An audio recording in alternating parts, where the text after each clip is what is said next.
Welcome to Blizzard Fire. We hope this video helps fire up your solution. You start by confirming physical options.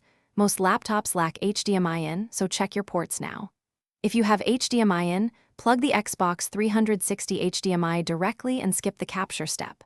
Once done, if you need a capture card, connect it to a USB 3.0 port, install the driver, and reboot.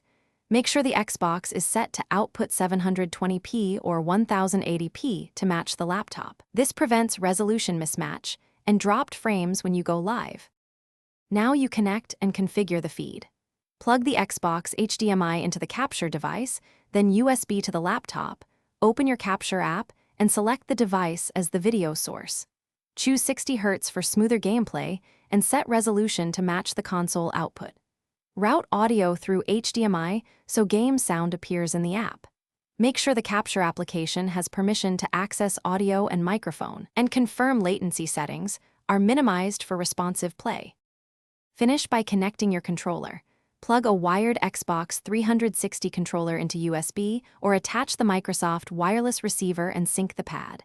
You should test input responsiveness and watch for audio lag. Play a quick match to confirm. If you see delay, lower capture resolution, close background apps, and switch to a USB 3.0 port. One key troubleshooting tip: if no video shows, power cycle the capture card and console. Reseat HDMI cables and verify the. Thanks for watching. If you found this helpful, don't forget to like and subscribe.